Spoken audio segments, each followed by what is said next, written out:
Video like जरूर कर लीजिए और ऐसे वीडियो लगातार फ्री में पाने के लिए चैनल को तुरंत सब्सक्राइब कर लीजिए और बेल आइकन को जरूर टैप कर लीजिए ताकि आगे भी सारे वीडियो आपको मिलते रहे। यूट्यूब में फॉलो करते हैं तो प्लीज ये वाला फ्री टेलीग्राम चैनल जरूर ज्वाइन कर लीजिएगा। सारे नोटिफिकेशन सारे अपडेट यहीं पे आते हैं, ध्यान रखिएगा। सारे क्वेश्चन अटेम्प्ट करिए और स्कोर अपना तुरंत कमेंट करके बताइए कितने सही हो रहे हैं कितने गलत हो रहे हैं, जल्दी से कमेंट करके बताइए। वैभव और आप लोग देख रहे हैं UP PSC best online coaching YouTube channel. दोस्तों आज के इस वाले वीडियो में हिस्ट्री के हम आगे कुछ इंपॉर्टेंट क्वेश्चंस को कवर अप करेंगे।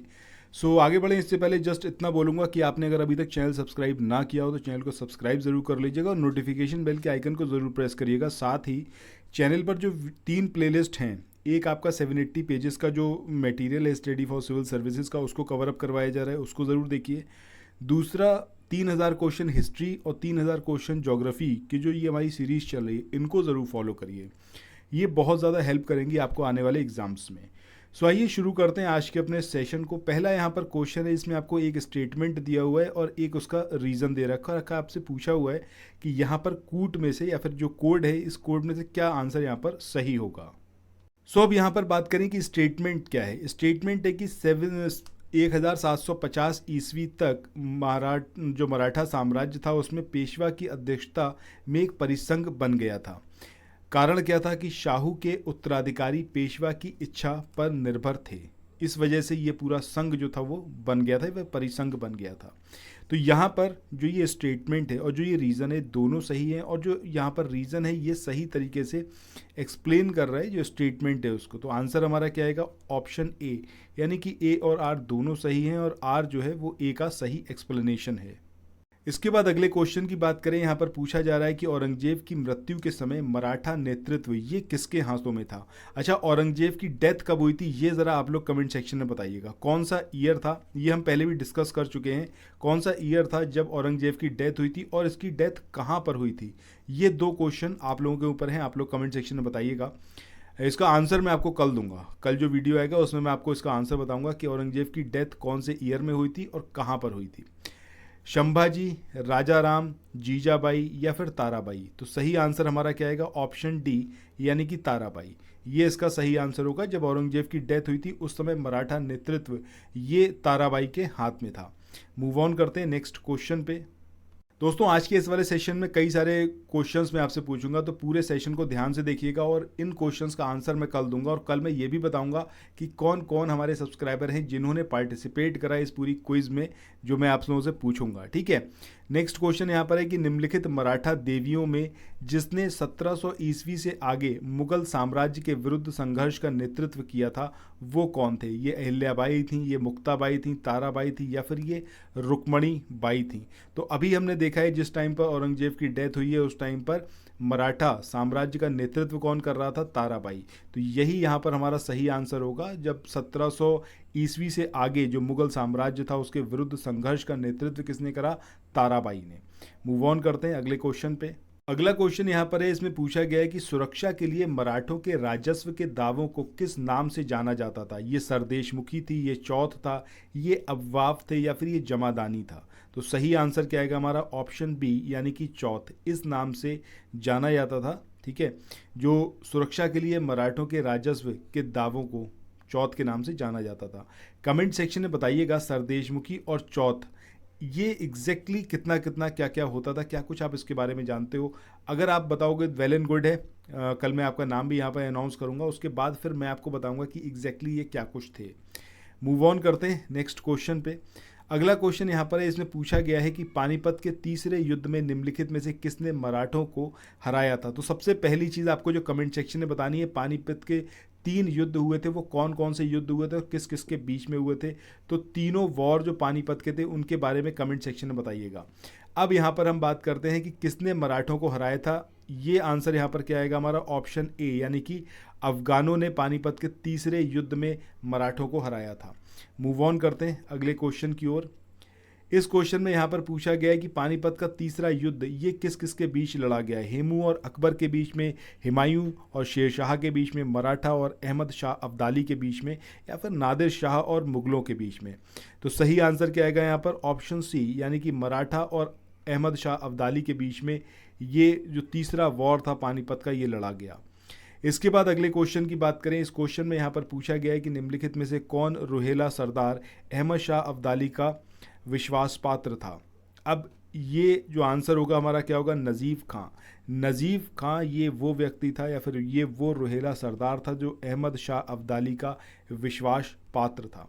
मूव ऑन करते हैं नेक्स्ट क्वेश्चन पे। अगला क्वेश्चन यहाँ पर है कि औरंगजेब की जब डेथ हो गई 1707 में, तो आपको ये बताना है कि उसके बाद सत्ता किसने संभाली थी। ये मैंने अभी ऊपर क्वेश्चन पूछा था, यहाँ पर आपको इसका आंसर वैसे ही मिल गया, ठीक है। बट एक आंसर अभी नहीं मिला है कि डेथ हुई कहाँ पर थी, ये कमेंट सेक्शन में आपको बताना है। तो ये बहादुर शाह प्रथम थे, ये जहांदार शाह थे, मोहम्मद शाह थे, या फिर ये अकबर सेकंड। तो सही आंसर क्या आएगा यहाँ पर, ऑप्शन ए यानी कि बहादुर शाह प्रथम। ये वो व्यक्ति थे जो औरंगजेब के बाद अगले शासक बने। इसके बाद अगले क्वेश्चन की बात करें, यहाँ पर पूछा गया है कि निम्नलिखित में से किस मुगल सम्राट ने अंग्रेजों को बंगाल में शुल्क मुक्त व्यापार की सुविधा प्रदान की। अब ये अकबर थे, जहांगीर थे, बहादुर शाह थे, या फिर ये थे फारुख-ए-आर। तो सही आंसर क्या आएगा, ऑप्शन डी यानी कि फारुख-ए-आर। ये बताइएगा कमेंट सेक्शन में कि फारुख-ए-आर को और किस नाम से जाना जाता था और वो नाम इनको दिया किसने था। ये दो क्वेश्चन फारुख-ए-आर के बारे में आपको बताने हैं।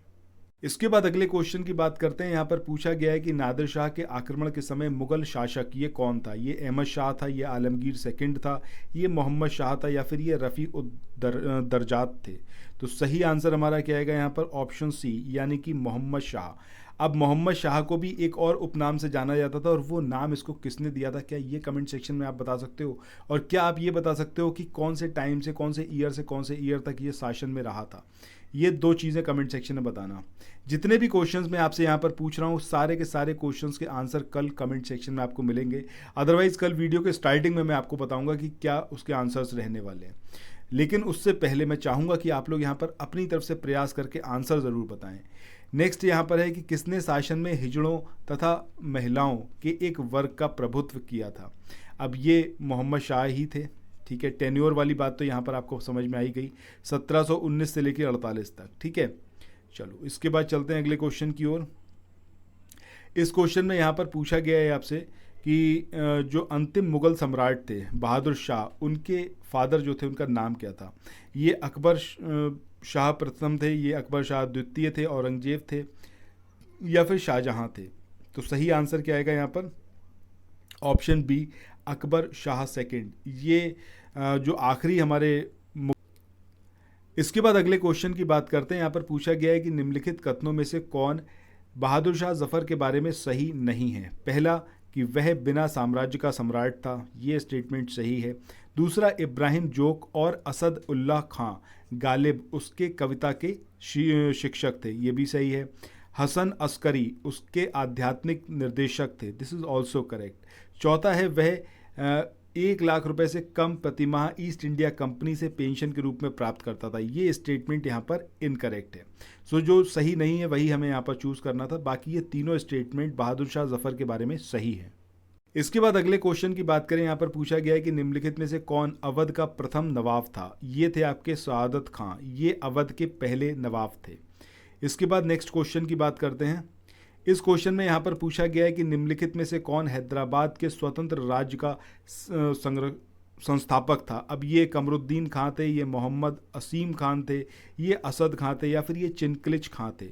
तो सही आंसर हमारा क्या आएगा, सही आंसर आएगा ऑप्शन डी यानी कि चिनकलिच खां। ये हैदराबाद के स्वतंत्र राज्य के संस्थापक थे। मूव ऑन करते हैं अगले क्वेश्चन की ओर। इस क्वेश्चन में यहाँ पर आपसे पूछा गया है कि निम्नलिखित में से किसने दिल्ली में खगोलीय वेधशाला, जिसे जंतर मंतर कहते हैं, ये बनवाई थी। ये अकबर थे, शाहजहां थे, ये सूरजमल थे, या फिर ये जयसिंह सेकंड थे। तो सही आंसर हमारा क्या आएगा, ऑप्शन डी यानी कि जयसिंह सेकंड। इन्होंने ये खगोलीय वेधशाला बनवाई थी जिसको जंतर मंतर कहा जाता है और ये दिल्ली में लोकेटेड है। नेक्स्ट क्वेश्चन पे मूव ऑन करते हैं। अगला क्वेश्चन यहाँ पर है कि महाराजा जयसिंह सेकंड इन्होंने वेधशालाएं बनवाई थी। अब ये कहाँ कहाँ बनवाई थी, ये दिल्ली, जयपुर, उज्जैन, बनारस, ये 4 लोकेशन में से कहाँ कहाँ पर इन्होंने वेधशालाएं बनवाई थी। सो अगर हम दिल्ली की बात करें, इसको ऑलरेडी हमने देखा है कि भाई ये तो यहाँ पर बनवाई थी। इसके अलावा जयपुर, उज्जैन और बनारस में भी इन्होंने वेधशालाएं बनवाई थी। तो सही आंसर हमारा क्या आएगा, 1, 2, 3 एंड 4, ऑप्शन डी सही होगा। इसके बाद अगले क्वेश्चन की बात करें। यहाँ पर पूछा गया है कि जयपुर के महाराजा सवाई जयसिंह ने वेधशाला नहीं बनवाई थी, उज्जैन में, बनारस में, मथुरा में, या फिर इलाहाबाद में। तो सही आंसर यहाँ पर क्या आएगा, ऑप्शन डी यानी कि इलाहाबाद में इन्होंने कोई भी वेधशाला नहीं बनवाई थी। इसके बाद मूव ऑन करें अगले क्वेश्चन पे। यहाँ पर पूछा गया है वास्को डिगामा ये हिंदुस्तान कब आया था, 1496, 97, 98 या फिर 1600 में। तो सही आंसर क्या आएगा, ऑप्शन सी यानी कि 1498 में।